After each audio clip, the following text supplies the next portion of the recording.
Hey everybody, I've been getting a lot of PMs about how I clean my guns and if I should do a video on them, if I'm going to do a video on them. And I figured I'm bored today, so let's clean this guy. Last time I shot this, I didn't clean it very well, but it's clean. It's not squeaky clean, but it's clean. So I'm not going to spend too much time cleaning. I'm going to do more of how I go about my cleaning and the products that I use. Um, I use a couple of different things that saves me money, so I figured maybe I'll share it, see if it helps you save a little bit of money. So let's get started. The first thing I do is my backing, basically this stuff that's down here. I use the squishy stuff, the drawer protector or cupboard protector stuff. I have a good 3 feet of it, so when I clean my AR or my shotgun, that provides a little bit of cushion. So if my hand's greasy and I drop something, it's not going to ding the table. The other thing is it provides a lot of grip. It really grabs onto the towel and also the table, so things don't go flying. Because sometimes, you have a lot of little parts, pins, and little tiny springs on this towel. You get up to leave and you drag this with you, and now you're screwed. So I do that, and then I have a little hand towel when I'm soaking my parts. Um, I just let them rest on this thing until I'm done, and then when it's clean, I flip it over, and I use the other side. Well, this is the side where they soak in. Um, I flip it over, and I just want the clean parts I leave on the white towel. So let's go ahead and break this guy down, and I'll show you how I do this. Um, just make sure that it's empty. The thing with being empty is, honestly, the second you don't respect this, if you don't check it, I'm getting tired of checking it every time. If you don't, bottom line is, if you don't check this, the second you don't respect this, it's gonna hurt you and hurt somebody close to you.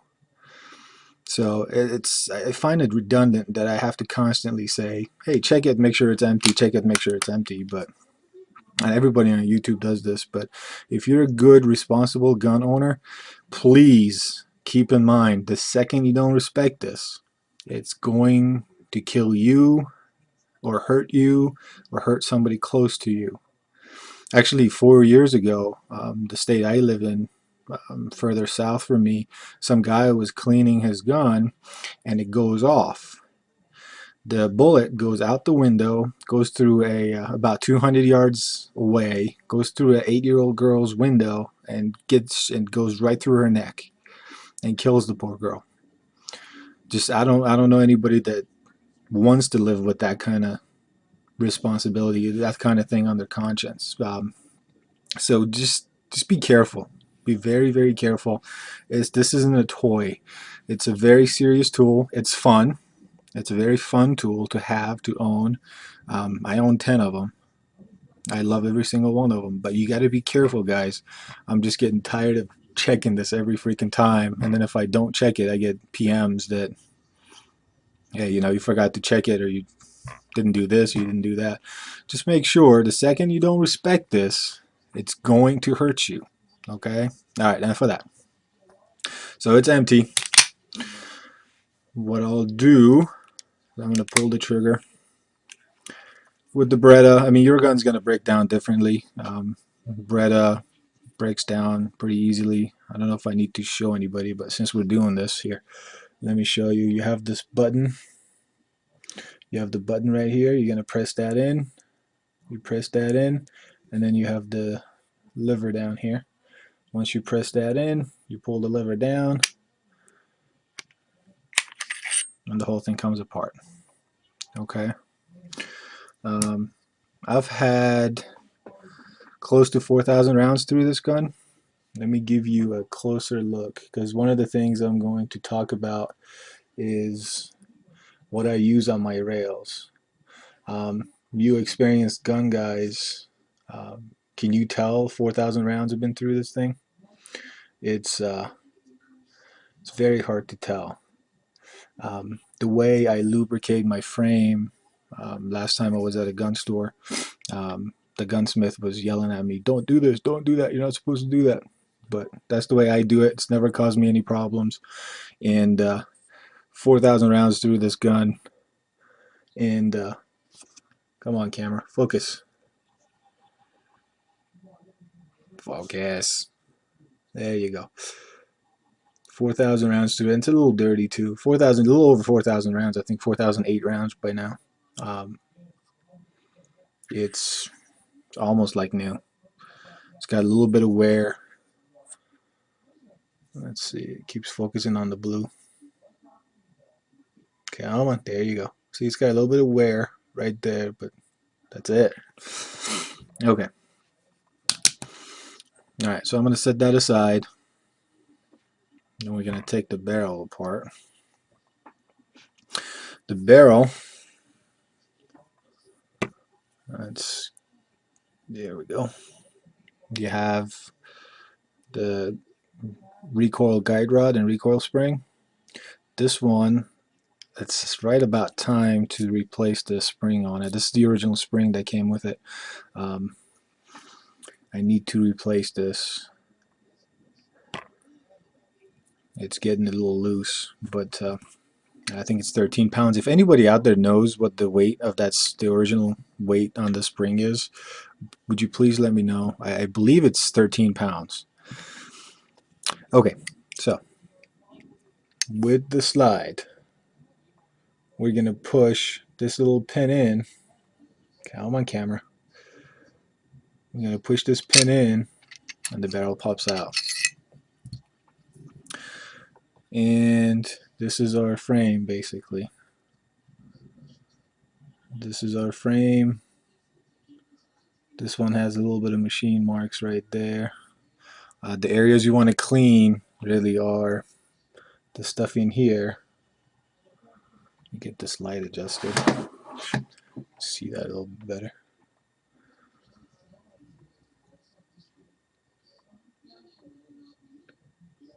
There you go. Focus. There you go. In there. That's where you want to clean in that channel.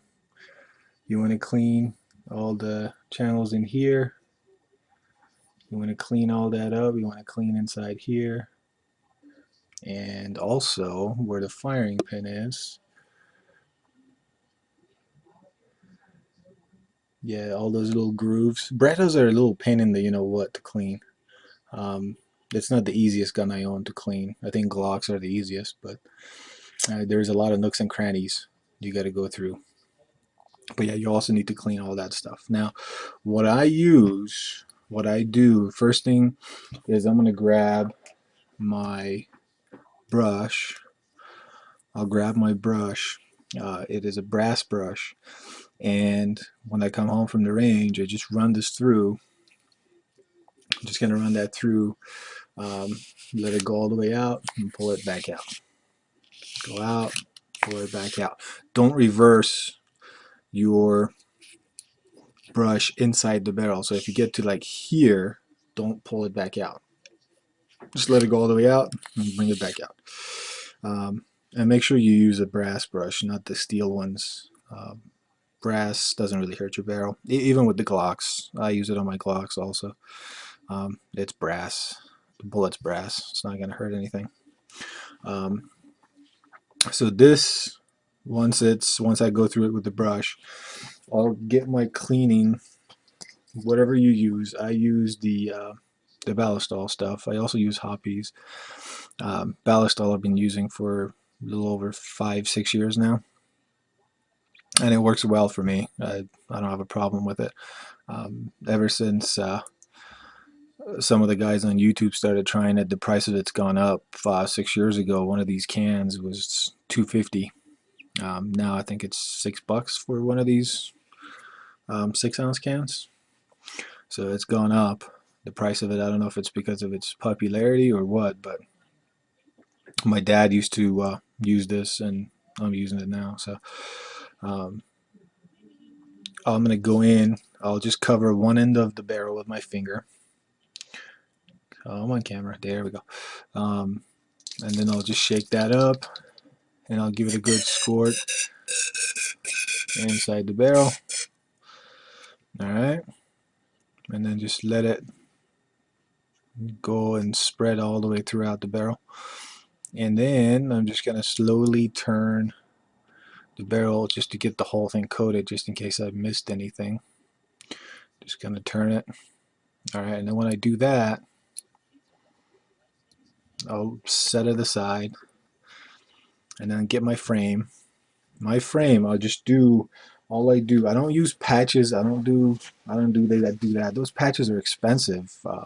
I think for 200 of them, it's like $18, which is just ridiculously expensive. So what I use is just paper towels. They're just cheap. They're cheap. They leave less, if not, well, equal, if not less, dust as the patches that you can buy, the cotton patches that you buy, and they're freaking cheap. And the whole one square usually gets me where I want to go. I even have a little bit left over, so you don't need to really waste much. So that's one of the things I save money on, and it works great. So I just tear out a little square. What I usually do is cut it out with a scissor, because these loose ends or the loose edges sometimes come out and they get in the gun. But if you cut it with a pair of scissors, it'll be a nice clean edge like this. So I'll just do that. I'll put this aside. So and then I'll go through, spray a little bit of ballast on it. I'll go through all my little crannies, nooks and crannies that I can reach. The ones that I can't reach, who cares? We're not going to worry about it now. Just kind of go through it, clean it all out, get the ejector and all that stuff, get the hammer, get all the powder off of it.